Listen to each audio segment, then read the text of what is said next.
Mother's empty door. On a rainy evening, beneath the dim glow of streetlights that flickered against puddled sidewalks, a son held his mother's trembling hand as he walked her toward the gates of a nursing home, whispering hurriedly, as though he feared the weight of his own words. "Mom, don't worry. I'll be back soon to take you home." For her, those words were not casual promises, but sacred oaths that sank deep into her fragile heart, lighting a fire of hope in eyes already dulled by years of sacrifice. She smiled faintly, nodding, and carried that sentence like a lifeline, even as the heavy iron gates closed between them. From that day forward, every morning, with slow and aching movements, she dragged her weakening body to the entrance, sometimes clutching the wall for balance, sometimes steadying herself with the back of a chair, and once settled by the glass door, she would fix her gaze on the road, waiting for the shadow of her son to emerge. Hours passed with the silence of ticking clocks. Afternoons melted into dusky evenings, and still the road stretched out empty. But she refused to give up, whispering prayers under her breath, whispering his name like a lullaby she once sang when he was small enough to fit in her arms. Days became weeks, weeks bled into months, and as the world outside kept changing, green buds blooming into summer leaves, autumn painting trees amber and gold before winter stripped them bare, her vigil never broke. She clutched to her chest a small box of faded photographs, edges curled and colors dimmed, pictures that told a story of the boy she had raised through hunger and hardship, the boy she had once cheered for on dusty baseball fields, the boy whose laughter filled their tiny home when she worked double shifts in a diner just to keep bread on the table. To the nurses, she told stories of the Great Depression years, when her own mother stitched clothes from scraps, and of how she saved coins in a glass jar so that her son could buy textbooks, and of nights she stood in line at ration shops with calloused hands while humming hymns from the radio to keep hope alive. Every story was punctuated with pride, always circling back to the same refrain. "He's a good boy. He's just busy. You'll see, he'll come back for me." But the days of waiting stacked higher than the photographs, and with each holiday, her hope bent under a new weight. Easter passed without his knock. The 4th of July fireworks lit the sky, but not her room. Thanksgiving turkeys were carved while her chair stayed painfully empty, and Christmas lights twinkled against frosted glass, while her heart kept insisting, "Tomorrow? Maybe tomorrow." Other families came bringing flowers, laughter, handmade cards. The hallways rang with visits, hugs, and warm goodbyes, but when they left, silence rushed back like a tide, and still she sat by her door, shawl wrapped around her thinning frame, eyes straining down the road. Sometimes at night she cried into her blanket so softly that even the walls could not hear.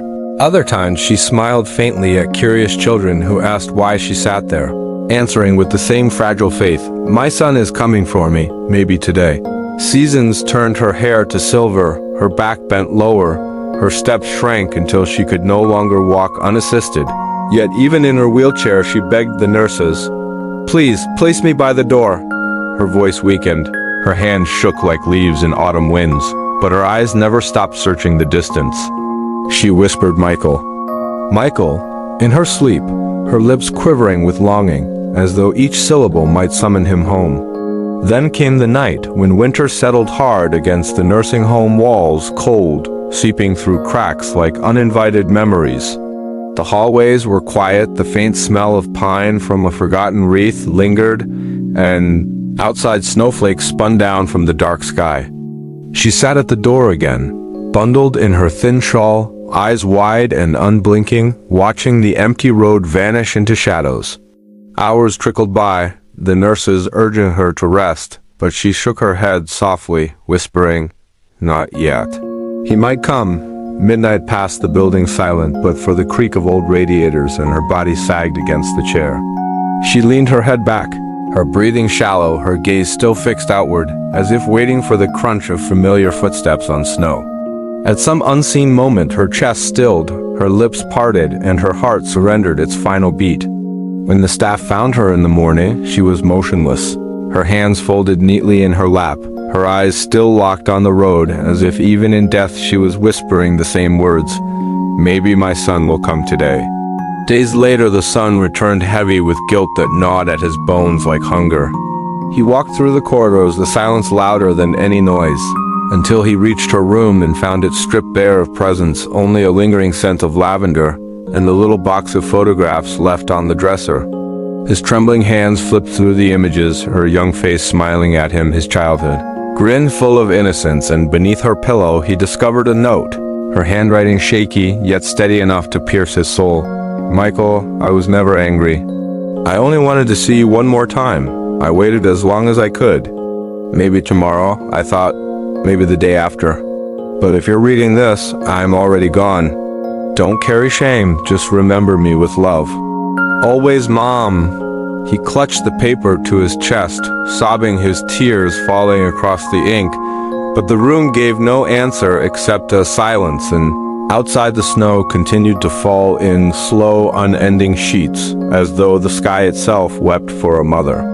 As eternal weight and the son who had come too late. The letter shook in his hands as if the paper itself carried her trembling spirit, and Michael's knees buckled beneath the weight of a grief he had not prepared for.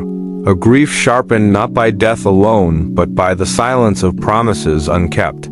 He pressed the note against his face, inhaling the faint trace of her lavender perfume, the same scent that once lingered on his childhood blankets when she kissed him goodnight in a tiny two-room house tucked behind the steel mills of Ohio, back when his world was secure in her embrace, and he never imagined a day when he would walk away. Memories assaulted him like waves breaking too fast to breathe, her hands guiding his across his first schoolbook, her laughter echoing as she watched him run bases at Little League, her proud tears when he graduated high school, despite the long nights she spent sewing in dim light so he could afford new shoes. And with each image came the undeniable truth. She had been the constant, the anchor, the door that never closed on him, and he had repaid her with absence. He stumbled to her chair by the entrance, the same place where she had waited every day, and sat down heavily, staring at the same stretch of road she had stared at for years. The emptiness of it mocked him, as if the pavement itself had recorded her patient vigil, and now held his shame like an open wound.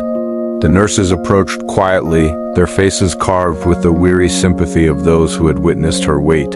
And one of them, an older woman with kind eyes, placed a hand on his shoulder, whispering softly, "She never gave up on you, not once." Every morning, she said, maybe today, even when the winters were long and her body was too frail to move, we would carry her here, and still she'd smile, waiting. Michael broke under the weight of those words, his sobs echoing down the sterile halls, bouncing off walls that had absorbed years of her whispers, and in his mind he saw her face lit with hope each time she imagined his return. He wondered about the days he had chosen work over her calls, the weekends he had told himself he was too busy to visit, the excuses he had wrapped around his absence like a shield against guilt, never realizing that each excuse chipped away at her heart. Rising unsteadily, he walked into her now empty room, sitting on the bed where she had slept alone for so many nights, and there he imagined her lying awake, clutching the note she eventually left behind, whispering prayers into the darkness for a son who never arrived. The silence around him was suffocating, filled with ghosts of conversations that could have been, the laughter that never returned, the embraces she never felt again. He opened the small box of photographs and sifted through the fragile paper. Memories, black and white shots of her youth smiling in a polka-dot dress by the Cuyahoga River, a faded Polaroid of him as a toddler smeared with birthday cake. Another of her holding him on the steps of their old porch as autumn leaves fell around them. And each picture pierced him with unbearable clarity. She had given him everything, and in the end, all she wanted was his presence. He clutched the box to his chest and whispered broken apologies into the emptiness, but the walls gave no reply. That night he did not return to his city life or to the comfort of his career. Instead, he stayed in the nursing home chapel, its wooden pews worn smooth by decades of prayer, where a single candle flickered against stained glass images of saints who bore witness to countless sorrows.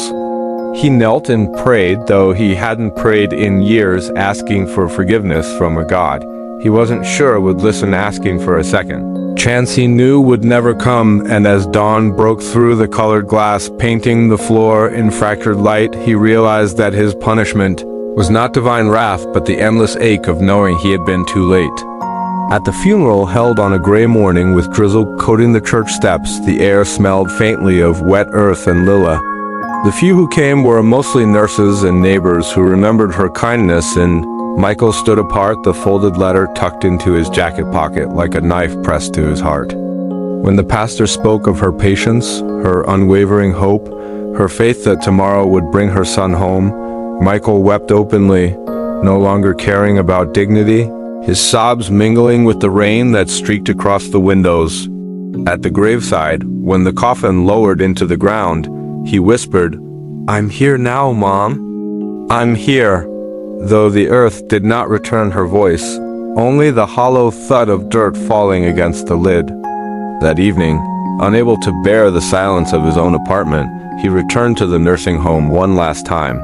Sitting again in her chair by the entrance, staring down the same empty road she had watched for years, the streetlights flickered, the air was heavy with the scent of rain, and he whispered, as if to her spirit, "I'll sit here as long as it takes, Mom. Maybe tonight, maybe tomorrow, maybe forever." And in that moment, he understood her hope had not been weakness, but love in its purest form. Love that waited beyond reason, beyond years, beyond death itself. A love that lingered still, pressing against his chest with every beat of his guilty heart. The nights that followed became a ritual of reckoning for Michael. He found himself returning again and again to the nursing home, not out of obligation, but out of a strange, desperate need to be near the air she had breathed, the walls that had contained her waiting.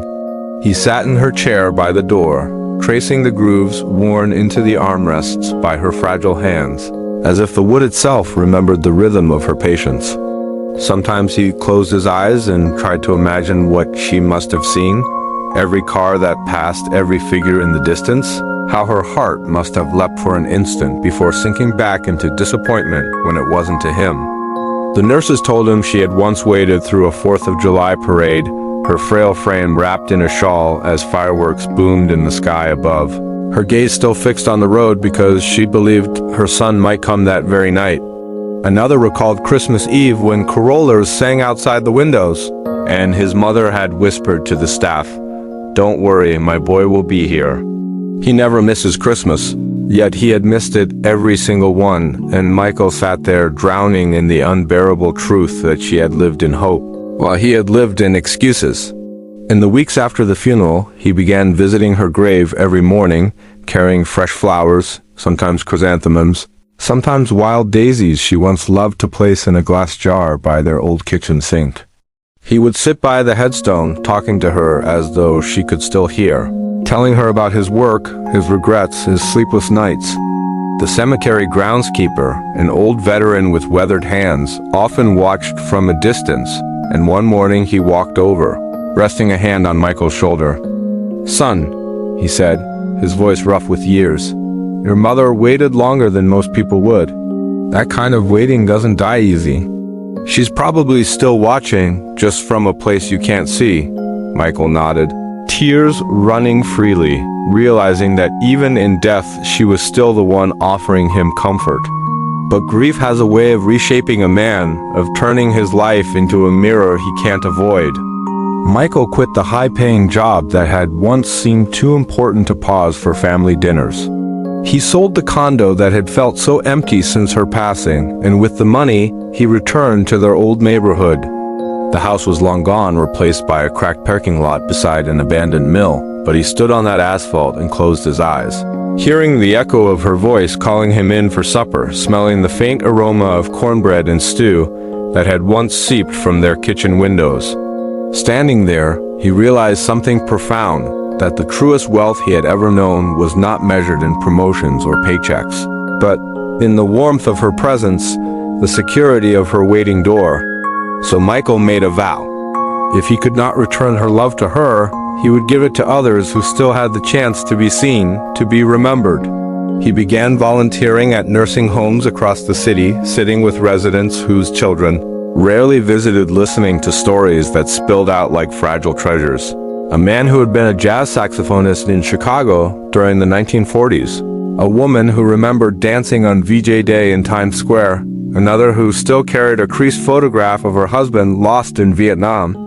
Each face carried the same shadow of waiting, the same silent ache his mother had endured, and in their company, Michael found both punishment and redemption.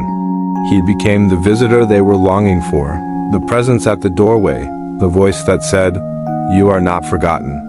One evening, while reading aloud in the common room of a nursing home, he looked up to see the sunset casting golden light across the faces of the residents. And for a fleeting moment, he imagined his mother sitting among them, her eyes soft, her smile faint but proud.